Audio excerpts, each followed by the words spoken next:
Hello and welcome to My Voice podcast.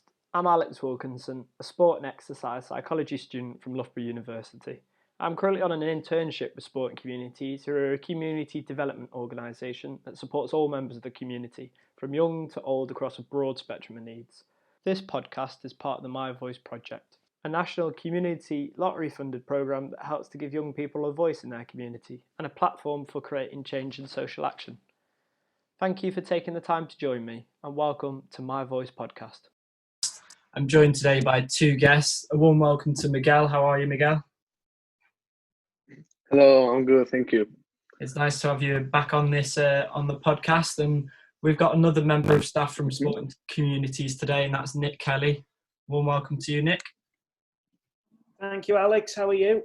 Yeah, no, I'm well, thank you. It's been a fair few weeks since I've had you both on, and so it's good to have you back on the podcast.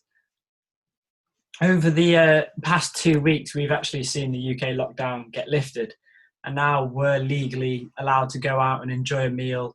We're able to go out and have a drink in a pub, and we're able to go out shopping and go to the cinema.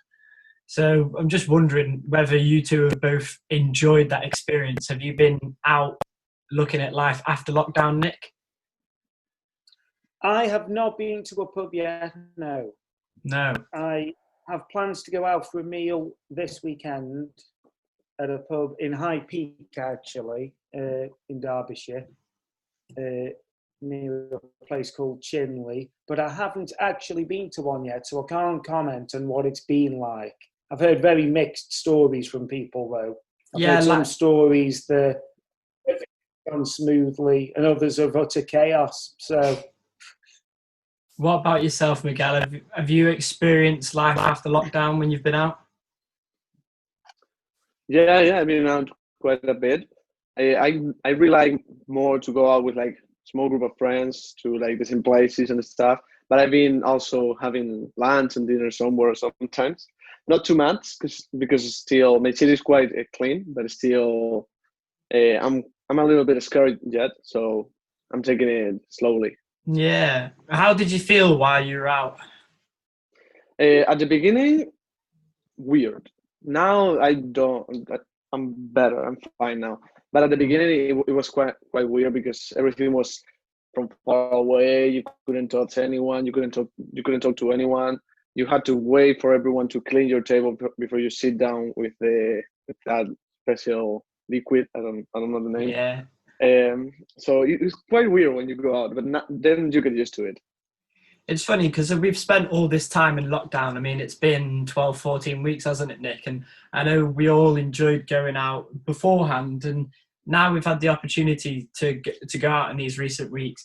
People haven't necessarily just gone out and jumped at the opportunity. I mean, I wouldn't say I was nervous, but I was quite apprehensive about going out for the first time. I mean, you were going into a bar, and like you said, Miguel, you've got glass screens up everywhere. There's plastic sheets all around tables, and everybody is segregated to their own compartment as such. And I suppose going out after such a long time, it's quite weird. But you wonder why people were absolutely dying to go out. They were missing everything about their normal everyday lives and culture. And then once the opportunity came around to go out, not many people actually did.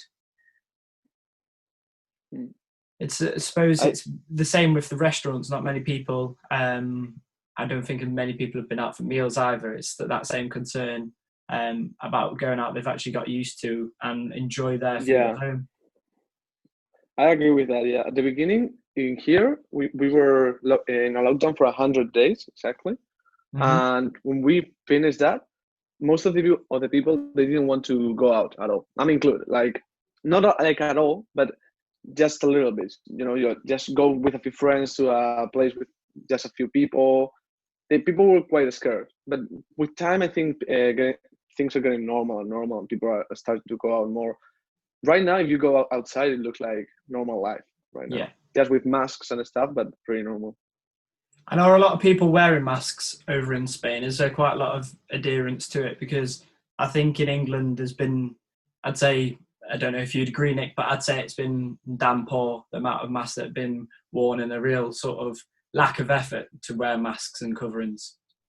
Certainly in the UK, I've seen few people wearing masks. I don't know if that's going to change with this new thing that's supposedly being brought in. It's the end of next week, isn't it? Yeah, it's the 24th. Yeah, it's going to be compulsory to wear them. Presumably that will see, well, everyone wearing one. Yeah. But it's going to be interesting to see who actually polices that.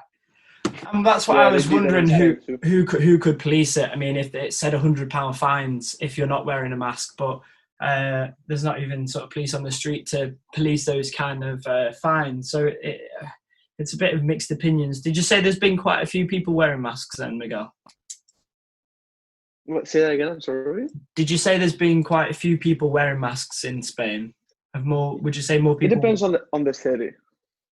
I had to go to Madrid a few days, and everyone was wearing a mask there. Absolutely everyone.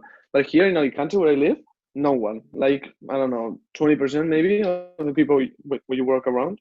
There's no cases here, but still, no one wears it. So that's pretty bad. Anyways, they made it compulsory. Like, now you have to wear it. But still, some people they don't worry, and the policy. I think it's gonna get worse with time, and eventually they are gonna start putting fines to people, and then everyone is gonna worry. But so far, no, not a lot of people. And I think it's right that people should be wearing it because you're trying to prevent your spread to other people. But I've seen that the government last week, they have introduced a new scheme which is about eating out and having food. And like you said, Nick, you're going out for a meal this weekend, but not many people have sort of gone out and put themselves out there to go out and eat. And the government now introduced a new 50% off high street food, and they're trying to get people back out and kickstart the economy. What do you think about that scheme? Do you think that'll work, Nick? I can see a lot of people taking advantage of it. Whether or not it will help the economy, I don't know, because again, someone's got to foot that bill, haven't they? And it seems like a rather large bill to foot to me.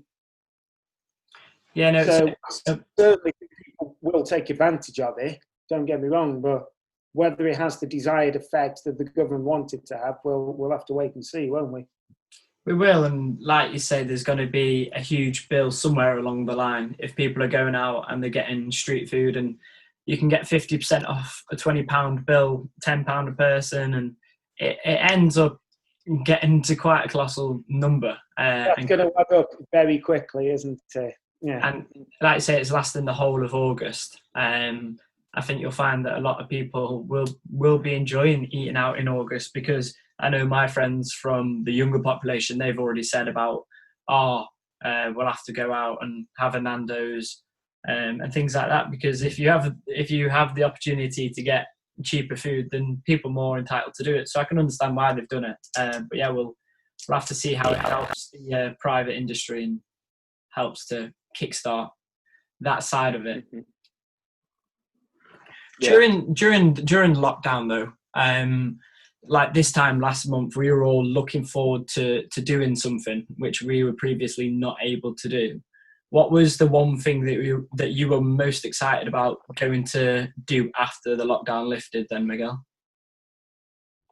To be honest, just go out and stay with friends a little bit. That was pretty much it. I was so done of being by myself, sitting down, doing nothing. And then I wanted to go out, to talk to friends, to, I don't know, drink a beer with a friend, something like that. Something simple, but, you miss it when you don't have it. It is those simple things in life, like you say, going out and seeing friends without the hassle of social distancing or knowing whether you're in the right or wrong about it, and the worry of catching coronavirus. So, yeah, definitely that simple act is enjoyed by a lot of people. What about you, Nick? Well, I would, before when this started, I said the thing I was looking forward to most was going to the pub. Like I've said, I haven't done that yet, although I am doing that this weekend. So I should imagine it's been a bit more freedom of movement again. Like Wales have opened the borders again.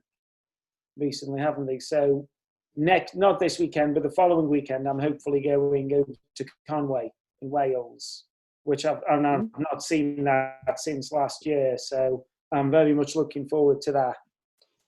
Yeah, like you say, that'd be a nice getaway, a nice holiday. And when Wales did relax their borders, I know quite a few people were excited to go over to Snowdonia and different areas in Wales. So yeah, no, that's definitely something that a lot of people.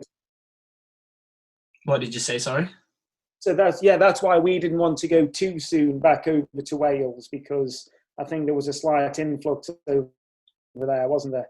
As soon as the border. So we've tried to let it calm down a bit before we head over there ourselves. And like you say, a lot of people have been looking forward to doing things for a long time, and we all think similar things. I went over to the Peak District. It was just when you're allowed to go and do unlimited exercise or public walking, or the national parks had opened. I can't remember what milestone it was, but it was just before lockdown. And because there was such limited things that you could do in the UK at the time, everybody flocked to the Peak District, and we were in Dovedale, and we found a walk, and it was lovely and tranquil, but the car parks were overflowing, and so many people wanted to go out and just do something, go out and enjoy the weather, because it was so nice at the time that you did find that many people were doing the same things. And you're allowed to. The government at that time, that was part of the guidelines, that was in the restriction. So it's just that many people...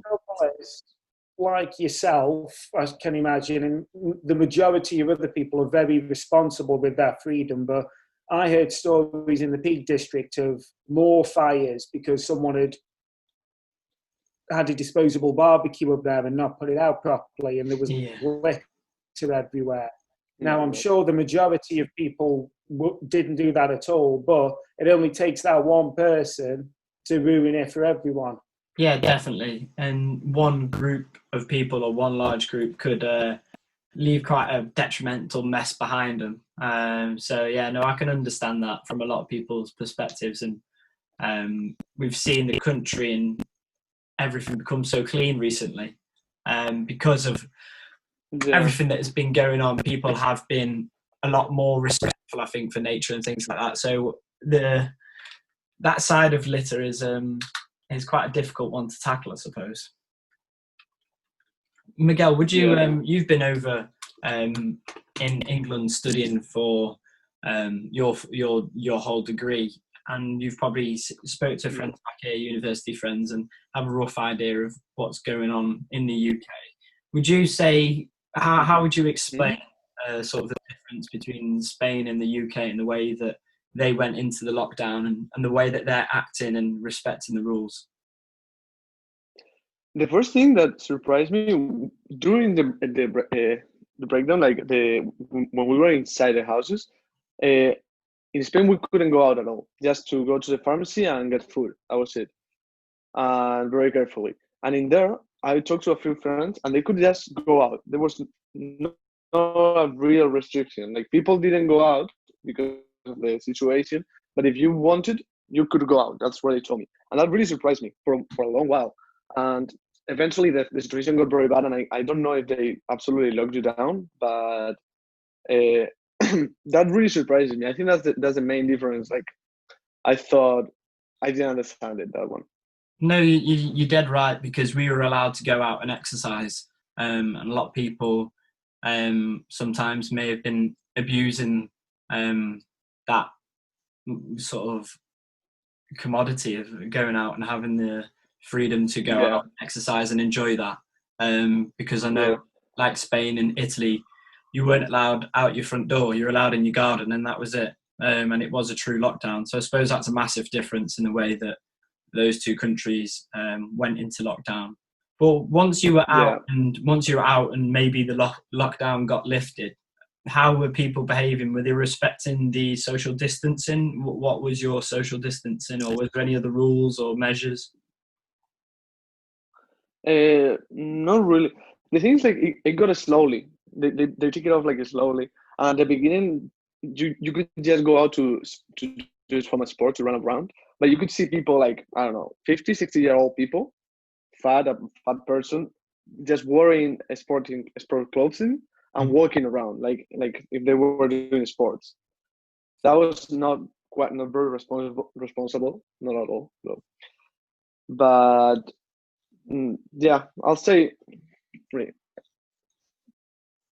Yeah, no, I'm sorry. No. I totally understand your point there. All right. Because it is about respecting others and everything. And what do you think, Nick? Do you think that UK residents and people were respectful in your area? Did you notice any behaviours that sort of you didn't think were appropriate during lockdown or even after lockdown? I've not seen much disrespectful behaviour around here. I have seen sort of two, what I call different types of people, though. We've had the people who are completely flouting the guidelines that have been given to us for a reason. It's like, these have been put in here for our own benefits. And you just see people, like you've said, just taking advantage of the little bit of freedom we were given. And then I've seen the other set of people who are, I think, and maybe rightfully so, being quite scared by it. And I actually know people who haven't left the house and still haven't now, even after there's been this relaxation in it. They still are sort of in what I'd call total lockdown off their own backs. They're doing that without being told to be like that. So with regard, I've not heard in my local area, I've not heard of too many horror stories, but when you look at the national newspapers, there's been quite a few, hasn't there? So yeah, there has, and sort of it's been widespread. I know Manchester released findings that they'd been before lockdown had lifted when you weren't allowed to see friends and you had to stay within your household groups. They released that there'd been over I think there'd been over 2,000 reports of parties going on in the city. And you've got a lot of people that have kind of been treating lockdown as a bit of a break or a holiday with the friends and trying to enjoy themselves in a time when you just have to be responsible. It's not about enjoyment. You're here to help each other and look after each other because it's such a big issue and so widespread, quite literally, that you have to respect that. But like you said, Nick, I haven't seen anything directly apart from you go around the supermarkets and some people want a bit more space than others, and obviously some people can forget about or maybe not adhere to as closely as some others. But the question still looms for many cities and countries around the world as to whether there will be a second wave. And now we are allowed to go back out. The spread of coronavirus is surely going to have a little increase again. But the question is how much that will increase. I'm just wondering, do you guys think that we could possibly go back into another lockdown? Absolutely, yeah. And I think there's no way to stop it now, at least here, because most of the cities in Spain, they are starting to get new cases, quite a few. Some of them are coming back, not to the full lockdown, but with more prevention. Just go out sometimes. Don't be more than 50% of the amount of people in a bar. Don't go inside the bar, stuff like that. Yeah. Because there's 300 new cases, stuff like that. So I'm pretty sure that eventually be another lockdown. Maybe, and I believe during summer, but maybe I don't know, September maybe. I can see where you're coming from because I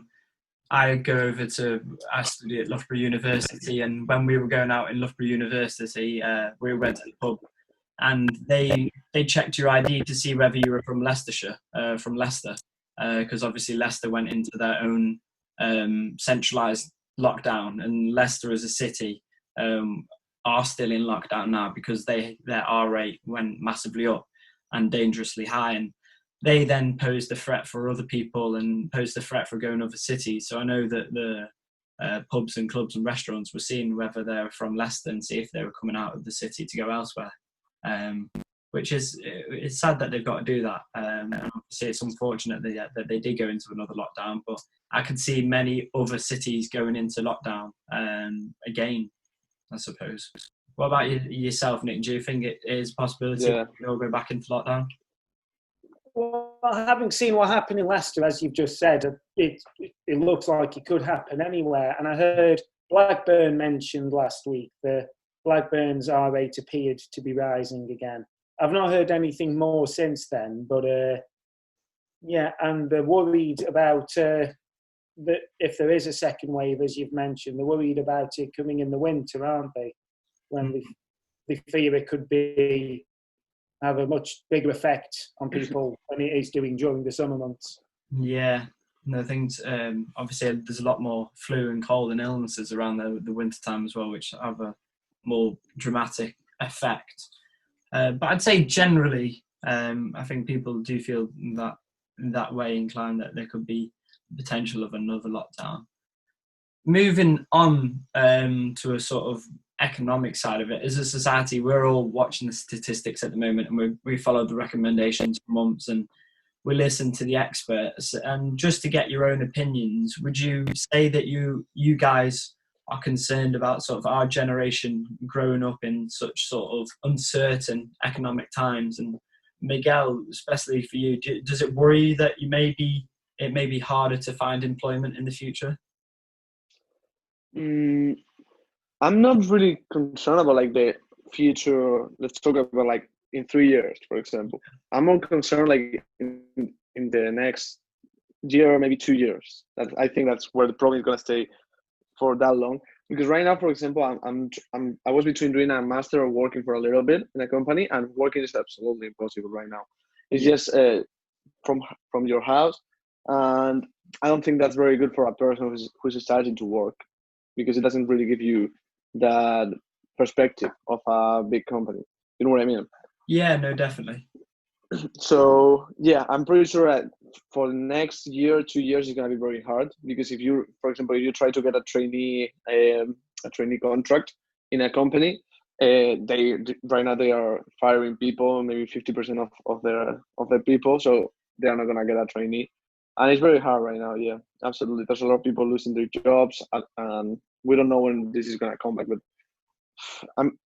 I think that coronavirus itself maybe it's gonna last 1-2 more years, maybe, but the situation, the economic crisis, is gonna last way longer, and it depends on your position right now. It's gonna affect you more or less. Depends on what situation you are. If you lost your job, if you have a study, some stuff like that. Yeah, no, you raise really, really good points there, and you've got a similar perspective as myself, because I know a lot of people that have graduated from university this year. They're really struggling to find jobs, and when you're seeing that there's thousands of people being made redundant from all different areas, and companies don't have the money to invest in new schemes or graduate jobs, there's going to be a real difficulty to find jobs. And any jobs that do come up, there's going to be such fierce competition for each one. So I suppose for me, there is a worry once I do graduate next year, that it'll be hard to find employment. And for a lot of people, it may be something that lingers around for years to come. And it's same with small businesses, and people may not feel like they've got the money to invest in different areas and spend their money elsewhere. Yeah. What about yourself, Nick? Because obviously you're from a different generation as me and Miguel, and you're currently working and you've got your own business. How do you feel about the situation? It's like Miguel said, the economic effects of this will last a long time after the pandemic, as it were. Now, how long this pandemic will last, we don't know. I like to think we're actually starting to come out of it now. The question is how long it's going to take us to come out of it altogether, and then the economic effects will be a long time afterwards. You mentioned me being self-employed. I have certainly had I didn't do any job at all for about 3 months, and I am getting inquiries about it again now, but nothing like the rate I would be during normal times. Yeah, and that then obviously shows to all people from all different areas, we're all going to be affected just as evenly. Whatever situation you're in currently, everybody's going to be feeling sort of the detrimental negative effects of the pandemic. Like you're saying, it's affected everybody so differently. But hopefully after the years of maybe a bit of economic struggle, there will be definitely a boost in our economy, and we might see the roaring 20s yet. So we've got lots to look forward to still. Appreciate that, but the UK, the recession of 2008. Now it didn't have half as bad effect as was initially predicted. I'm not saying, obviously businesses were affected and people lost their jobs, which is awful, but the overall effect was nowhere near as bad as they had initially predicted. So we can only hope that it's going to be the same this time, and the effects are not as severe and don't last as long as maybe has been predicted. Hopefully they're just pointing out worst case scenarios to us, and we don't reach the worst case scenario. Yeah, no, I agree. Hopefully things are better than they predicted. Definitely. Yeah. Well, it's been a really interesting and enjoyable podcast with you both today. So I'd just like to thank you for coming on and speaking with me. That is the end of the podcast, but a big thank you to you both. Thank you. It was a pleasure. I'll speak to you both soon, and thank you very much for listening to My Voice podcast.